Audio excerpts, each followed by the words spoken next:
Hey everybody, it's Jordan here, welcome to What About the Game. Today I'm going to be talking about Blossom Tales on the Nintendo Switch.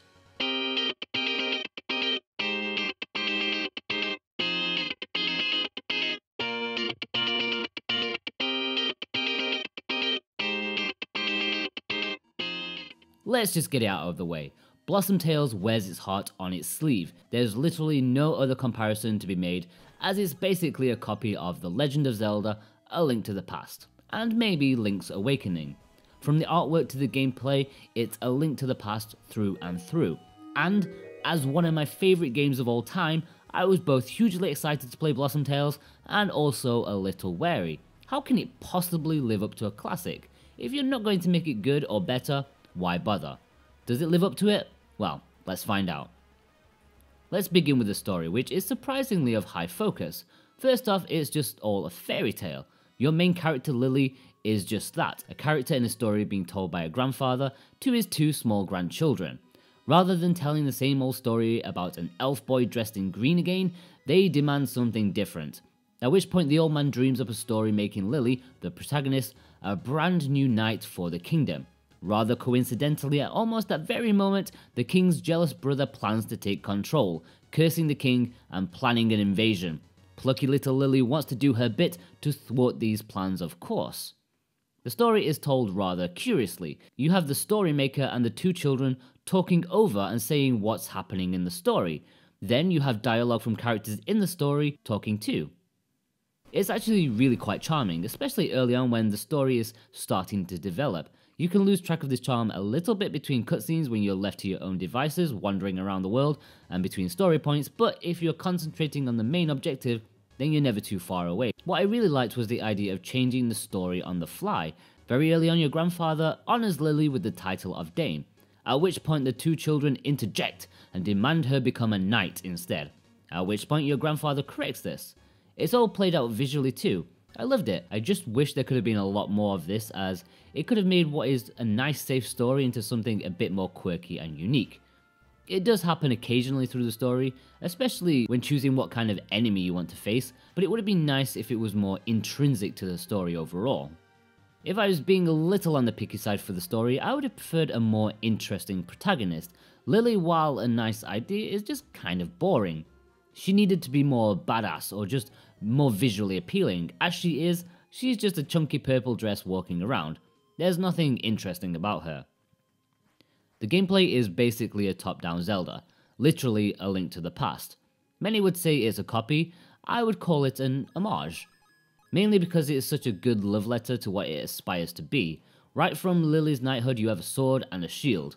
The sword has a dedicated button, while the shield can be interchanged with other items at any point. The shield usage is really what makes the gameplay a bit more modern, as you can guard whenever you want to, rather than relying on luck for things to hit it.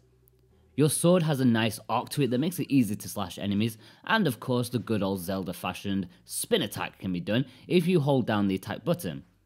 An interesting addition to the formula is the chance to perform a powerful jump attack if you attack mid-spin.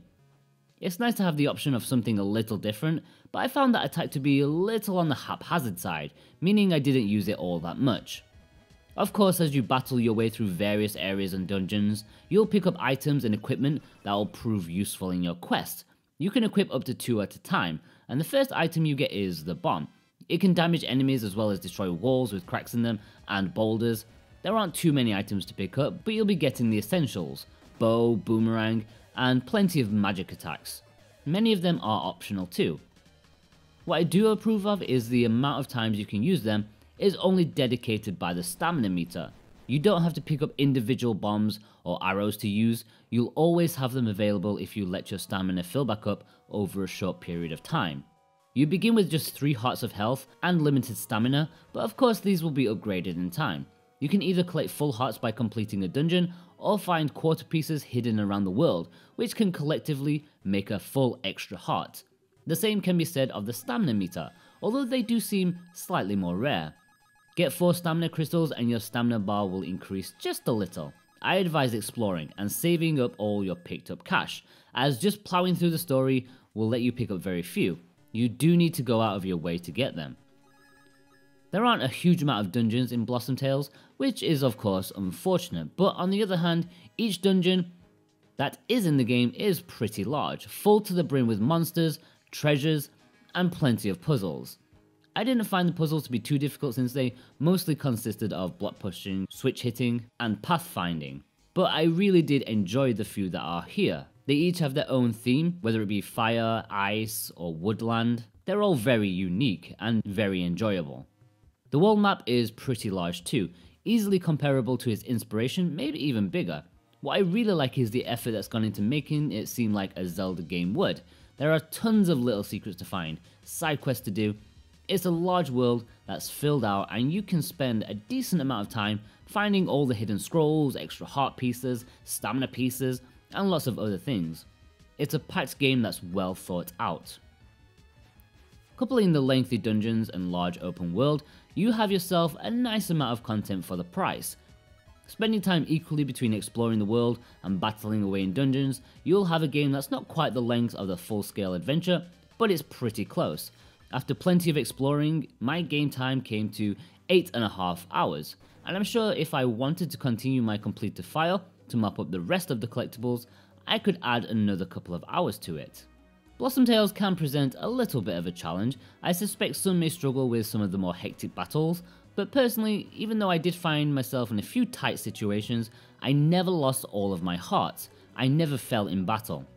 Even if you do find it difficult though, the game throws plenty of healing aids at you, and something that I assume are revival medallions, though I never had the chance to find out. Everything controls really nicely in Blossom Tales. Lily is really quite maneuverable, and your attacks are easy enough to do. If I was going to complain, I would say that the bow isn't as instantaneous as I would have liked it. You can't just press the button and fire, you actually need to hold down the button for half a second in order for Lily to pull back the string and aim. I see what they've gone for, but I would have preferred it if it was just a quick button press away, no delay.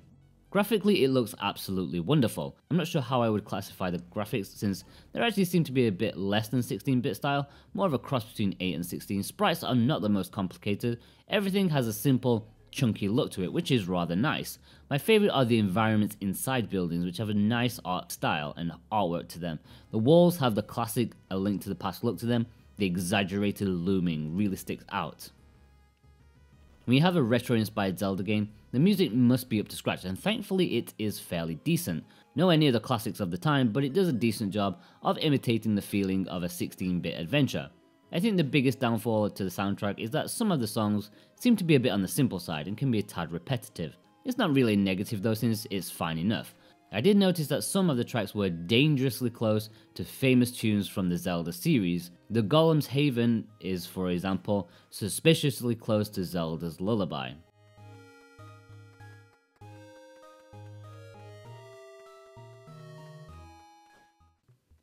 Overall, sure, Blossom Tales doesn't reach the heights of its inspiration, but it's an excellent, well-made adventure. It reminds me of FDG's other recent release, Oceanhorn, another Zelda-inspired romp. This is even better in my opinion, and it's a game that's welcome in just about everyone's Nintendo Switch library. Some great visuals and some great gameplay aren't too diminished by the small amount of dungeons, but it has a charming little story that's told in a cute way. It's a fun, fantastic game that I can easily recommend for Nintendo Switch owners. In my opinion, this is essential, especially if you somewhat like Zelda games. Okay guys, if you've enjoyed this review, then please consider liking and subscribing, that will help me out so much. You can read the full review of Blossom Tales at whataboutthegame.com, and you can follow me on Facebook and Twitter if you want to. All the links are below. Thanks guys, bye bye.